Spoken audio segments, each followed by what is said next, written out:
ഇന്ന് ഞാൻ കുക്കിങ്ങിന് വേണ്ടിയിട്ട് കുറച്ച് ക്യാബേജ്, കുറച്ച് ക്യാരറ്റ്, പിന്നെ വാൽപ്പയർ, പിന്നെ അരിഞ്ഞ് വെച്ചിരുന്ന കുറച്ച് ചീരയുടെ തണ്ടുകളുണ്ടായിരുന്നു. ഇതെല്ലാം കൂടെ പൊടിയായിട്ട് അരിഞ്ഞ് ഉപ്പ്, മഞ്ഞൾപ്പൊടി, 1/2 ഗ്ലാസ് വെള്ളം ഒഴിച്ച് അടച്ചു വെച്ചു, വേവിച്ചു.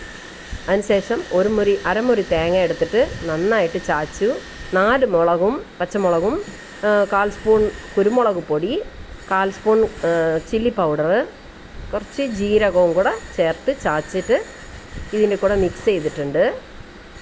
അതിനുശേഷം കുറച്ച് വെളിച്ചെണ്ണ ഒഴിച്ച് കറിവേപ്പിലയിട്ട് ആവശ്യമുള്ള ഉപ്പും കൂടെ ചെക്ക് ചെയ്തിട്ട് വെളിച്ചെണ്ണ ഒഴിച്ച് നന്നായിട്ടൊന്ന് വഴറ്റിയെടുത്തു. സിംപ്ലി നമുക്ക് ഒരു പൊരിയൽ അല്ലെങ്കിൽ തോരൻ ഇവിടെ തയ്യാറാണ്. അപ്പോൾ ഇതിൻ്റെ എന്ന് വെച്ചാൽ കാണാൻ നല്ല സലാഡ് പോലത്തെ കുക്ക്ഡ് സലാഡാണ്. ഈ വക സാധനങ്ങൾ പച്ചയ്ക്ക് കഴിക്കാൻ പറ്റത്തില്ല. അതുകൊണ്ട് ക്യാരറ്റും വാൽപ്പയറും പച്ചയ്ക്ക് കഴിക്കാതിരിക്കാം. പക്ഷേ ചീരയുടെ സ്റ്റെമ്മ് പച്ചയ്ക്ക് കഴിക്കാൻ പറ്റത്തില്ല. പക്ഷേ എന്നറിയാം അതിനകത്ത് ഒരുപാട് നമുക്ക് ശരീരത്തിന് ആവശ്യമുള്ള ആൻറ്റി ഓക്സിഡൻസ് എന്ന് പറയില്ലേ, അതാണ് നമുക്ക് ഈ പ്രതിരോധ ശക്തി വർദ്ധിപ്പിക്കുന്ന സാധനങ്ങളാണ് ഇതിനകത്തുള്ളത്.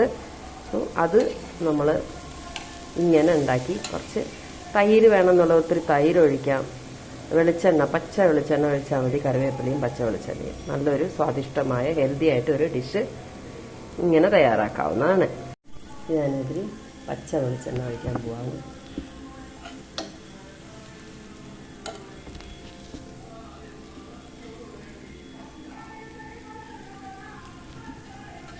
നന്നായിട്ട് ഇതൊന്ന് ജസ്റ്റ് ഒരു ഷൈനിങ്ങിന് വേണ്ടിയിട്ട്. വെളിച്ചെണ്ണ ഹാർട്ടിനൊക്കെ നല്ലതാണ് കേട്ടോ. പേടിച്ചിട്ട് കഴിക്കാതിരിക്കുന്നവർക്ക് പറയാണ്.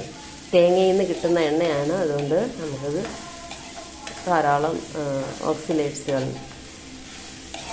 ഹാർട്ടിന് ആവശ്യമുള്ള പോഷണങ്ങളൊക്കെ ഉണ്ട്. കുറച്ച് കറിവേപ്പിലയും കൂടെ തൂകി കംപ്ലീറ്റ് ചെയ്യാം. കുറച്ച് വേണമെങ്കിൽ തൈര് ഒഴിക്കാം. അത് ടേസ്റ്റ് മാറണ്ടെന്ന് വെച്ചാൽ അങ്ങനെ കഴിക്കാം. തൈര് ചോറിൽ കൂട്ടിയിട്ട് ഇതിൻ്റെ പുറത്ത് ഈ സാധനം കൂട്ടി കഴിക്കാവുന്നതാണ്.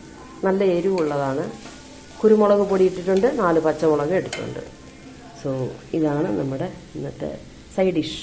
ഒരു പുളിക്ക് വേണ്ടിയിട്ട് ഞാൻ സ്വല്പം നാരങ്ങ നീര് ഇതിൽ പിഴിഞ്ഞ് വയ്ക്കുകയാണ്. നമ്മളെപ്പോഴും തൈര് ഒഴിച്ച് കഴിക്കണമല്ല. തൈര് അല്ലെങ്കിൽ തന്നെ നമ്മൾ ചോറിൽ കൂടെ കഴിക്കും, അല്ലെങ്കിൽ സംഭാരമായിട്ട് കഴിക്കാം. ഇതിൻ്റെ ഒരു ചെറിയൊരു പുളിപ്പ് ടേസ്റ്റ്. അത് മാത്രമല്ല, നാരങ്ങ കഴിക്കുന്നത് കൊളസ്ട്രോളിന് നല്ലതാണ്. കൊളസ്ട്രോൾ കുറയ്ക്കാൻ വേണ്ടി നല്ലതാണ്. അതുപോലെ നമുക്കൊരു മണം മറയ്ക്കല്ലേ, ആ വെളിച്ചെണ്ണയുടെ സ്മെല്ല് ഇഷ്ടമില്ലാത്തവർക്ക് ഈ നാരങ്ങ നീര് നല്ലതാണ്. നമ്മളല്ലെങ്കിൽ സലാഡിൽ ഈ നാരങ്ങ നീര് ഒഴിച്ച് കഴിക്കുമ്പോൾ നല്ല ടേസ്റ്റിയാണ്.